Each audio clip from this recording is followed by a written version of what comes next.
Hello everyone. तो कैसे हैं आप सभी लोग। स्वागत है आप लोगों का इस यूट्यूब चैनल पर। आज की इस वीडियो में हम देखेंगे क्लास 7 साइंस के chapter number 1 nutrition in plants के क्वेश्चन आंसर्स। तो शुरू करते हैं आज का लेसन।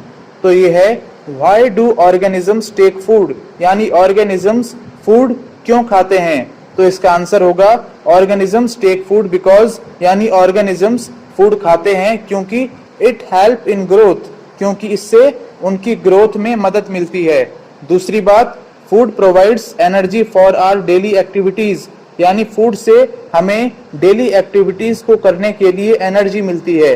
तीसरी बात, it helps in replacement and repairing damaged parts of body, यानी ये मदद करता है हमारी बॉडी के जो डैमेज्ड पार्ट्स होते हैं उनको रिपेयर और रिप्लेसमेंट करने में उन डैमेज्ड बॉडी पार्ट्स का।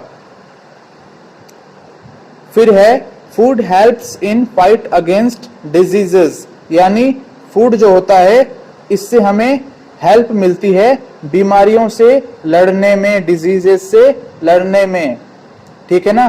डिजीजेस से फाइट करने में हमें मदद मिलती है फूड खाकर। फिर है question number 2, distinguish between a parasite and a saprophyte. तो हमें पैरासाइट और सैप्रोफाइट के बीच का डिफरेंस बताना है। तो देखो, एक साइड आप लिखेंगे सैप्रोफाइट, दूसरी साइड आप लिखेंगे पैरासाइट। तो सैप्रोफाइट क्या होते हैं?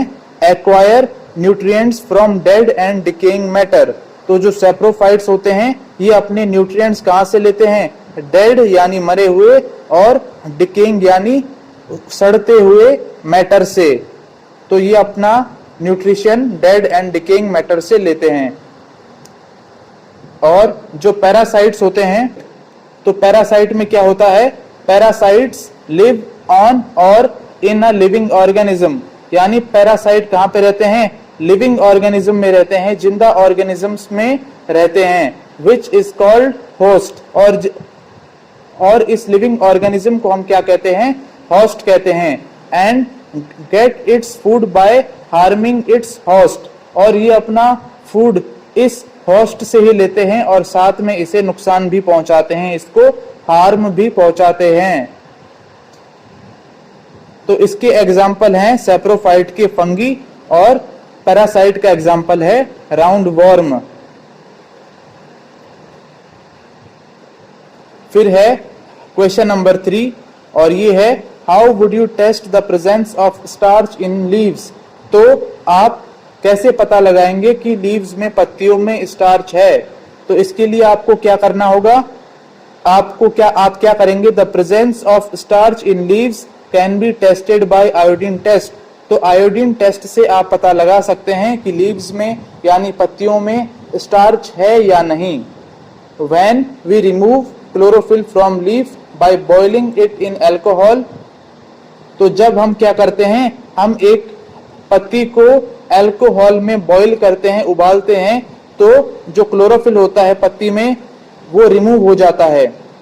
And then put 2 drops of iodine solution, और फिर हम क्या करते हैं? फिर हम इसमें आयोडीन सॉल्यूशन के 2 ड्रॉप्स डालते हैं।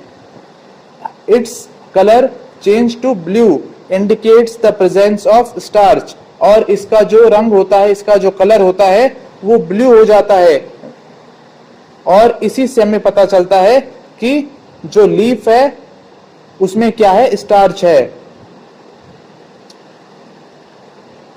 फिर है क्वेश्चन नंबर 4, और ये है give a brief description of process of synthesis of food in green plants. तो ग्रीन प्लांट्स अपना फूड कैसे बनाते हैं इसके बारे में आपको बताना है।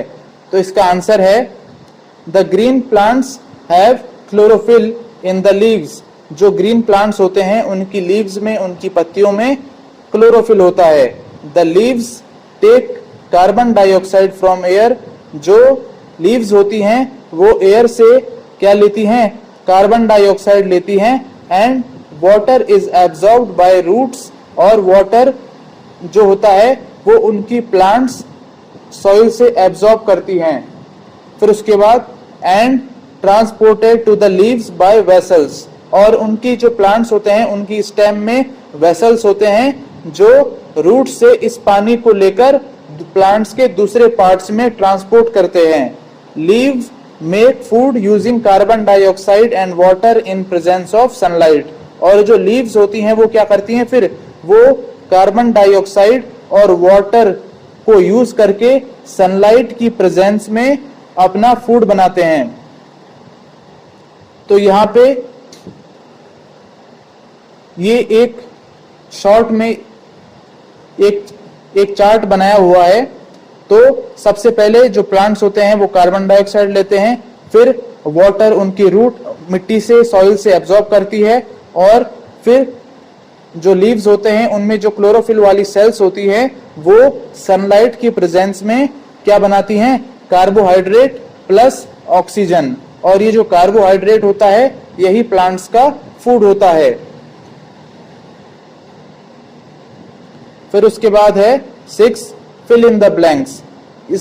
इसमें हमें खाली जगहों को भरना है। तो इसका ए है green plants are called autotrophs, यानी ग्रीन प्लांट्स को क्या कहते हैं, ऑटोट्रॉप्स कहते हैं। Since they synthesize their food, क्योंकि वो अपना फूड खुद बनाते हैं। तो यहाँ पे आएगा ऑटोट्रॉप। फिर बी है the food synthesized by plants is stored as starch. तो जो प्लांट्स होते हैं वो जो फूड बनाते हैं उसको किस रूप में स्टोर करके रखते हैं, स्टार्च की फॉर्म में, स्टार्च के रूप में। तो यहां पे आएगा स्टार्च। सी है in photosynthesis solar energy is absorbed bye pigment called dash. तो फोटोसिंथेसिस की प्रोसेस में जो सोलर एनर्जी एब्जॉर्ब करते हैं प्लांट्स, वो एक पिगमेंट की मदद से करते हैं। और इस पिगमेंट को क्या कहते हैं वो आप यहां पे लिखेंगे इस खाली जगह पर।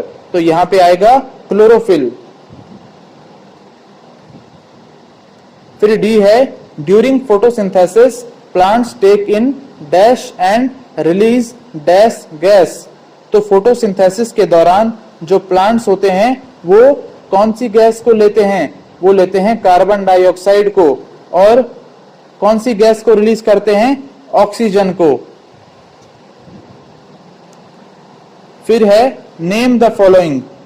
तो इसका फर्स्ट है a parasitic plant with yellow slender and branched stem called cuscuta. तो एक पैरासाइटिक प्लांट जो कि येलो कलर का होता है, स्लेंडर एंड ब्रांच्ड स्टेम होता है जिसका, उसको क्या कहते हैं, उसको कहते हैं कैस्कटा।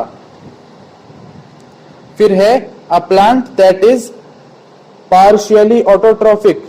तो ऐसा कौन सा प्लांट है जो पार्शियली ऑटोट्रॉफिक है, वो है पिचर प्लांट। फिर है the pores through which leaves exchange gases. तो ऐसे कौन से पोर्स होते हैं कि जिनकी मदद से जो प्लांट्स होते हैं, प्लांट्स की जो लीव्स होती हैं वो गैसेस को एक्सचेंज करती हैं, वो है स्टोमेटा। फिर है टिक द करेक्ट आंसर, यानी सही आंसर को आपको टिक करना है। तो इसका ए है कैस्कटा इज एन एग्जाम्पल ऑफ। तो कैस्कटा किसका एग्जाम्पल है, ये है पैरासाइट का। तो यहां पे आप पैरासाइट को टिक करेंगे। फिर बी है the plant which traps and feeds on insects is. तो ऐसा कौन सा प्लांट है जो पहले इंसेक्ट्स को यानी कीड़ों को ट्रैप करता है, फंसाता है और फिर उन्हें खा जाता है। तो वो है पिचर प्लांट। तो आप यहां पे पिचर प्लांट को टिक करेंगे। फिर उसके बाद 9th क्वेश्चन है match the items given in column 1 with those in column 2। तो कॉलम 1 के आइटम्स को आपको कॉलम 2 के आइटम्स से मैच करना है। तो कॉलम 1 में है क्लोरोफिल, क्लोरोफिल को आप मैच करेंगे लीफ से। फिर नाइट्रोजन को आप मैच करेंगे राइजोबियम से। फिर कैस्कटा है और इसको आप मैच करेंगे पैरासाइट से। फिर एनिमल्स हैं और इनको आप मैच करेंगे हेटेरोट्रोफ से। फिर इंसेक्ट्स हैं और इनको आप मैच करेंगे पिचर प्लांट से। फिर है 10th question mark T if the statement is true and F if it is false. तो आपको सही स्टेटमेंट के सामने टी लिखना है और गलत स्टेटमेंट के सामने एफ लिखना है। तो इसका फर्स्ट है carbon dioxide is released during photosynthesis, यानी फोटोसिंथेसिस के दौरान कार्बन डाइऑक्साइड रिलीज होती है। तो क्या ये सही है? नहीं, तो इसमें आएगा एफ यानी फॉल्स। फिर उसके बाद है plants which synthesize their food are called saprotrophs. तो ऐसे कौन से प्लांट्स हैं जो अपना फूड अपने आप बनाते हैं? वो सेप्रोट्रॉप्स हैं। तो क्या ये सही बात है? नहीं, तो यहां पे आएगा फॉल्स। फिर उसके बाद the product of photosynthesis is not a protein. तो फोटोसिंथेसिस का प्रोडक्ट प्रोटीन नहीं होता। तो क्या ये सही है? हाँ, ये सही है। तो यहाँ पे आएगा टी यानी ट्रू। फिर है solar energy is converted into chemical energy during photosynthesis, यानी फोटोसिंथेसिस के दौरान सोलर एनर्जी केमिकल एनर्जी में चेंज हो जाती है। तो क्या ये सही है? तो हाँ, ये सही है। तो इसलिए यहाँ पे आएगा टी यानी ट्रू। फिर है 12th क्वेश्चन है choose the correct option from the following. तो इनमें से आपको सही आंसर को टिक करना है। तो ये है plants take carbon dioxide from the atmosphere mainly through their. तो प्लांट्स जो होते हैं वो कार्बन डाइऑक्साइड को एटमॉस्फेयर से कैसे लेते हैं? वो लेते हैं लीव्स से, पत्तियों की मदद से। तो यहाँ पे आप लीव्स को टिक करेंगे। फिर उसके बाद क्वेश्चन नंबर 13 है why do farmers grow many fruits and vegetable crops inside large greenhouses? What are the advantages to the farmers?